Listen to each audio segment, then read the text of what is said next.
अस्सलाम वालेकुम students, my name is Aqeel Ahmed. मैं आज आपको पढ़ा रहा हूँ अल्लामा इकबाल ओपन यूनिवर्सिटी का कोर्स कोड नंबर आपके सामने है, नज़र आ रहा होगा आपको 1339, जिसका उन्वान है basic of accounting. Unit number 1 हमारा चल रहा है, वो है थियोरेटिकल लेक्चर है ये। इसमें आज हम पढ़ेंगे वन और 1.1 हमने पढ़ लिया था पिछले लेक्चर में।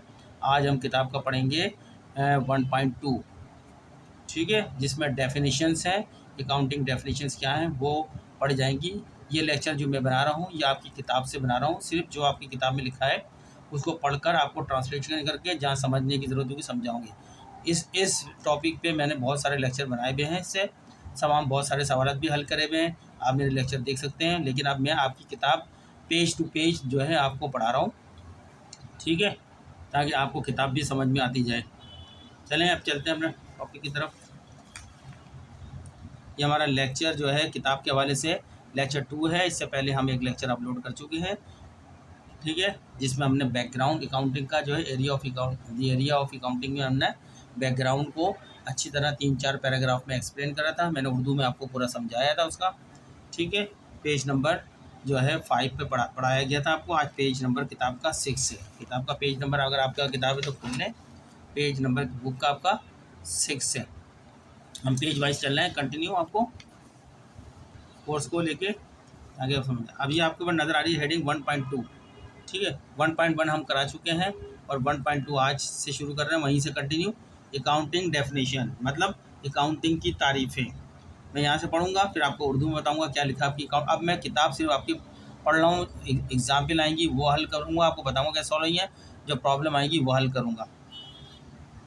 Early definition of accounting generally focus the record keeping function of accounting. No doubt it is an important part of accounting but not the whole sum. Full stop. मतलब क्या है, इसमें बता रहे हैं अकाउंटिंग की इब्तदाई तारीफ आमतौर पर रिकॉर्ड कीपिंग के फंक्शन पर मरकूज थी। बिलाशुबा ये अकाउंटिंग का एक अहम हिस्सा है लेकिन पूरा मजमुआ नहीं। यहाँ तक, नॉट दी होल सम, पूरा मजमुआ नहीं। फॉर एग्जाम्पल, मिसाल के तौर पर, for example in 1941 the American institute of certified public accountants defined accounting in the following words. मिसाल के तौर पर 1941 में अमेरिकी institute of certified public accountants ने अकाउंटिंग को दर्ज झेल अल्फाज में पेश किया। अब वो दर्ज झेल अल्फाज ये आपके यहाँ से अकाउंटिंग से लेके इन्वर्टेड कॉमा में ये दिए गए हैं, ये मैं आपके सामने पढ़ता हूँ, फिर मैं आपको इसको उर्दू में बताऊँगा। Accounting is the art of recording comma classifying and summarizing. ये इंपॉर्टेंट वर्ड है, इसकी डेफिनेशन है recording, classifying, summarizing in a significant manner and in terms of money transaction and events which are in part at least of financial character and interpreting, ये interpreting important word है, interpreting the result thereof, full stop inverted comma।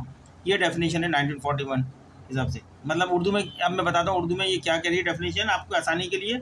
Accounting एक फ़न है जिसमें पैसे की मद में मामलात और वाक़यात को जो कम अज़ कम जुज़वी तौर पर माली नोयत के होते हैं एक मानी ख़ैज़ अंदाज में रिकॉर्ड करना कौमा दर्जा बंदी करना और ख़ुलासा करना और इसके नताइज की तशरीह करना शामिल है। ये आपको इन्वर्टेड कॉमा में दिए। आगे चलते हैं नेक्स्ट पैराग्राफ। इस डेफिनेशन टॉपिक चल रहा है 1.2।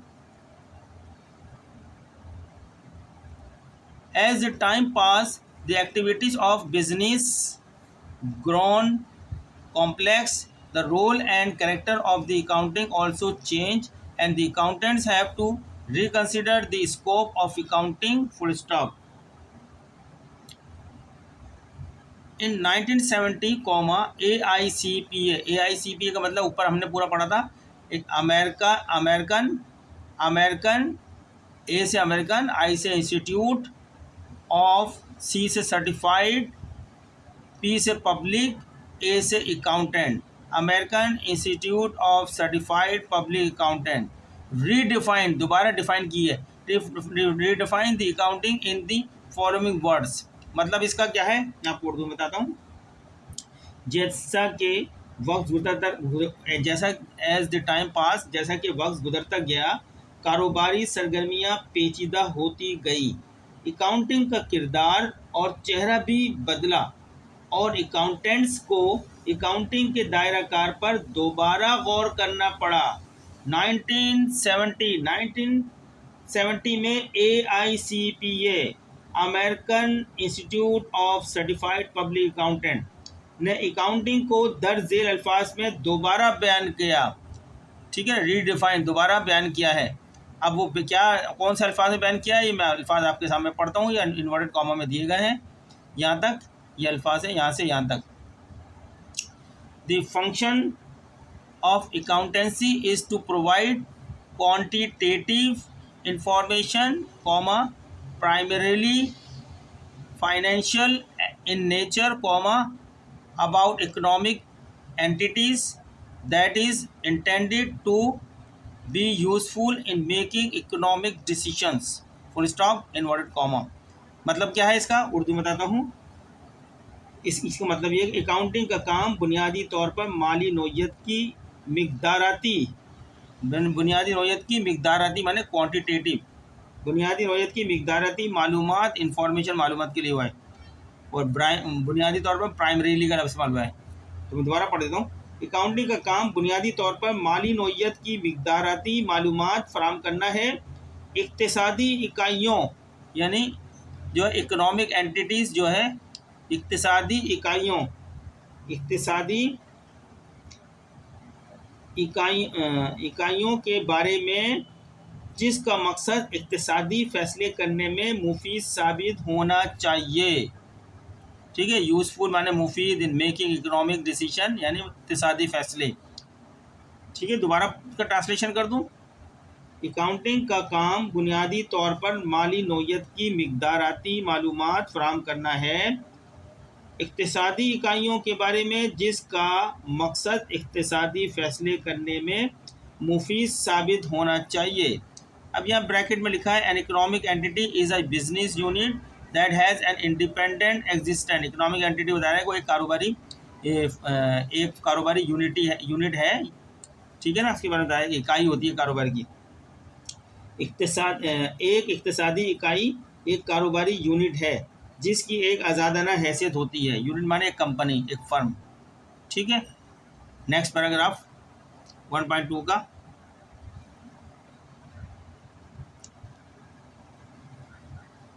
Today, accountant is concerned not only with the record keeping but also with the whole range of activities involving planning and problem solving।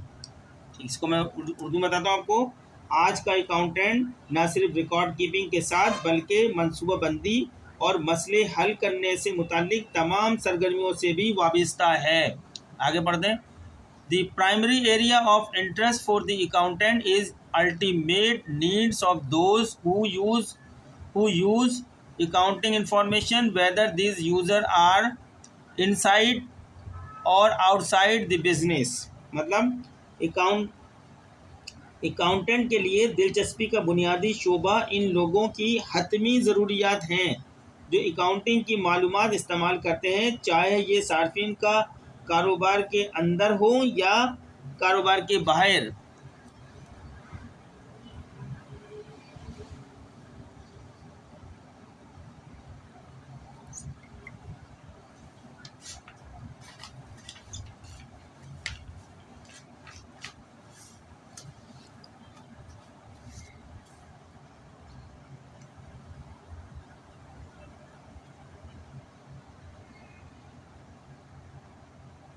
दोबारा पढ़ देता हूँ मैं यहाँ से आपको topic.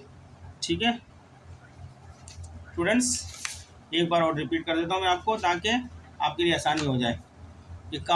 Today accountant is concern not only with the record keeping but also with the whole range of activities involving planning and problem solving. आज का अकाउंटेंट ना सिर्फ रिकॉर्ड कीपिंग के साथ साथ बल्कि मनसूबाबंदी और मसले हल करने से मुतल्लिक तमाम सरगर्मियों से भी वाबस्ता है। आगे, the primary area of interest for the accountant is ultimate needs of those who use accounting information whether this user are inside और आउटसाइड द बिजनेस। ठीक है, अकाउंटेंट के लिए दिलचस्पी का बुनियादी शोबा इन लोगों की हतमी ज़रूरियात हैं जो अकाउंटिंग की मालूमात इस्तेमाल करते हैं, चाहे ये सार्फिन कारोबार के अंदर हों या कारोबार के बाहर। ठीक है, यहाँ तक। अब आगे पढ़ते हैं यहाँ से। It is easy to conclude now that accounting is an information system that measures processes and communicates financial information about an identifiable economic unit। अब ये नतीजा अक्स करना आसान है कि अकाउंटिंग एक मालूमात का निज़ाम है जो एक शनाख्त पजीर इक्तिसादी यूनिट के बारे में मालियाती मालूमात को नापता है, यानी मेजर करता है, नापता है, प्रोसेस करता है और पहुंचाता है, यानी कन्वे करता है आगे। ठीक है स्टूडेंट, आगे बढ़ते हैं। This accounting information allows the user to make rational choices among the alternative uses of source scarce माने कमी, किल्लत, स्केर्स रिसोर्सेज माने ज़राए की कमी, in the conduct of business and economic activities. ये अकाउंटिंग की मालूमात सार्फिन को कारोबार और इक्तिसादी सरगर्मियों के इनेकाद में कीमती वसाइल के मुतबादिल इस्तेमाल में से माकूल इंतखाब करने की इजाज़त देती है। तो स्टूडेंट, हमने डेफिनेशन यहाँ पे 1.2 मुकम्मल कर दी यहाँ पर। ठीक है, अब हम पढ़ेंगे यहाँ पे इसका अकाउंटिंग का निज़ाम। नज़र आ रहा होगा आपको। हम लेक्चर को ज़्यादा नहीं रखेंगे, थोड़ा थोड़ा पढ़ते हुए चलेंगे। 1.3 पे आए थे हम, जिसके माने अकाउंटिंग सिस्टम यानी अकाउंटिंग का निज़ाम। 1.3 पढ़ता हूँ मैं यहाँ से। Accounting system consist of personal माने अमला, PERSONNEL, पर्सनल। और पर्सनल होता है शख्स होता है, और पर्सनल होता है अमला का, जो दफ्तरों में काम नहीं करता, जो अमला होता है किसी भी चीज़ का काम करने वाला, उसको पर्सनल बोलते हैं। अकाउंटिंग सिस्टम कंसिस्ट माने मुश्तमिल होता है। Accounting system consist of personal procedure and तरीक़ाकार डिवाइसेस आलात and record use by an organisation to develop and to communicate accounting information to decision maker. मतलब क्या है इसका मतलब बताते हैं। अकाउंटिंग का निज़ाम अफराद तरीक़ाकार आलात और रिकॉर्ड्स पर मुश्तमिल होता है जिन्हें एक तंजीम फैसला साजों तक अकाउंटिंग की मालूमात तैयार करने और पहुंचाने के लिए इस्तेमाल करती है। आगे चलते हैं। The need for accounting information varies from user to user and organization to organization, full stop. ठीक है, अकाउंटिंग की मालूमात की ज़रूरत यूज़र टू यूज़र और ऑर्गेनाइजेशन टू ऑर्गेनाइजेशन यानी तंजीम टू तंजीम मुख्तलिफ होती है। आगे चलते हैं। Some economic units require very little amount of accounting information to operate just like a tuck shop of your college, छोटी शॉप जो होती है कॉलेज। ऐसे बहुत अच्छा, यहाँ से पढ़ा हमने। कुछ इक्तिसादी इकाइयाँ आपके कॉलेज की छोटी सी दुकान की तरह काम करने के लिए बहुत कम मिकदार में अकाउंटिंग की मालूमात की ज़रूरत होती है। टैक्स शॉप माने छोटी सी दुकान जो होती है। आगे चलते हैं। It needs not to install a very sophisticated accounting system and record each and every transaction. इसे बहुत पेचीदा अकाउंटिंग सिस्टम नस्ब करने और हर एक ट्रांजेक्शन को रिकॉर्ड करने की ज़रूरत नहीं है। Whereas the need for accounting information of a bank is more demanding and is essential for the smooth operation to keep the complete and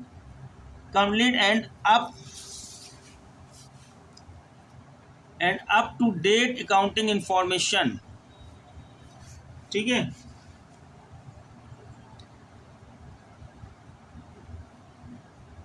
अच्छा हमने बताते हैं आपको। जबकि एक बैंक के लिए अकाउंटिंग की मालूमात की ज़रूरत ज़्यादा होती है और ये हमवार ऑपरेशन के लिए ज़रूरी होता है ताकि मुकम्मल और ताज़ा तरीन अकाउंटिंग की मालूमात को बरकरार रखा जा सके। नेक्स्ट लास्ट सेंटेंस है, the design and capabilities of accounting system very from one two the next. Accounting system का डिज़ाइन और सलाहियतें एक से दूसरे में मुख्तलिफ होती हैं। नेक्स्ट पैरा 1.3 का नेक्स्ट एंड लास्ट पैरा है।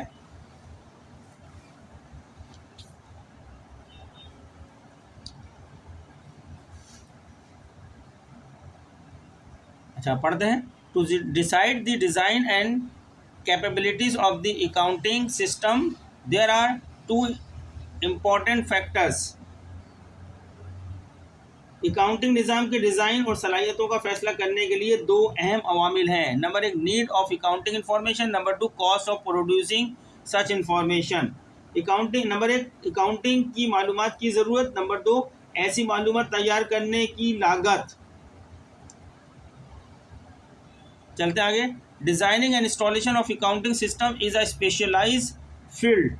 अकाउंटिंग सिस्टम का डिज़ाइन और तनसीब एक ख़ास फील्ड है।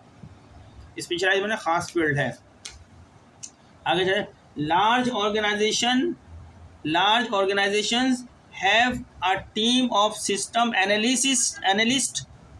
Analyst comma internal auditors and other professionals who are responsible for the designing and improving the accounting system. बड़ी तंजीमों में सिस्टम तज्जियाकारों, अंदरूनी ऑडिटर्स और दीगर पेशेवर अफराद की एक टीम होती है जो अकाउंटिंग सिस्टम के डिज़ाइन और बेहतरी के लिए जिम्मेदार होते हैं। However medium and small scale organization hire the services of specialized chartered accountancy firms for this purpose. ठीक है। तमाम दरमियाने और छोटे पैमाने की तंजीमें इस मकसद के लिए खुसूसी चार्टर्ड अकाउंटेंसी फर्मों की खिदमत हासिल करती हैं।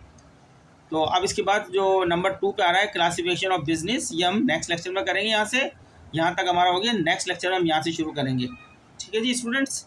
तो चलते हुए आपसे रिक्वेस्ट करते हैं कि आप हमारे चैनल को सब्सक्राइब करें, लाइक करें और हम दूसरे लोगों को शेयर करें, ज़्यादा शेयर करें ताकि चैनल ज़्यादा ग्रो करें, हम ज़्यादा टॉपिक आपको पढ़ाएँ, इसी टॉपिक पे ही हम ज़्यादा काम करें आपके अल्लामा इकबाल के तमाम लेक्चर्स के ऊपर। आप की तरफ से जितना अच्छा रेस्पॉन्स होगा हम उतने अच्छे से अच्छे लेक्चर बनाएंगे यहाँ पे।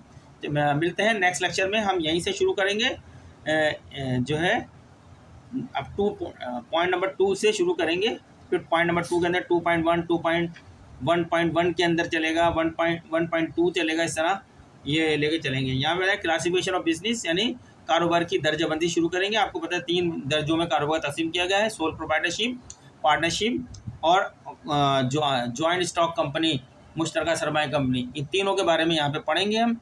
ठीक है। ये आपने प्रिंसिपल ऑफ कॉमर्स में भी पढ़ा होगा, उसूल तिजारत में भी है, लेकिन हम अकाउंटिंग को जानने के लिए कारोबार के ऊपर मुकम्मल अबूर होना ज़रूरी है। जब तक एक अकाउंटेंट को कारोबारी तमाम मामला पे पूरा अबूर नहीं होगा तो वो सही अकाउंटेंट नहीं बन सकता। ठीक है। हम लेके आपको चलते रहेंगे। आइंदा जैसे हमारे सवाल आएंगे साथ में प्रैक्टिकल बातें भी बता रहेंगे आपको, ताकि आप अच्छे अकाउंटेंट बन जाएँ। मिलते हैं नेक्स्ट लेक्चर में, तब तक के लिए अल्लाह हाफिज़। आपकी तरफ से लाइक नहीं आ रहा है, लाइक फ़ौरन होने चाहिए। जैसे आप देखें तो लाइक तो करा करें ताकि हम आपका इस टॉपिक्स को जारी रखें आपके। मिलते हैं नेक्स्ट लेक्चर में। अल्लाह हाफिज़।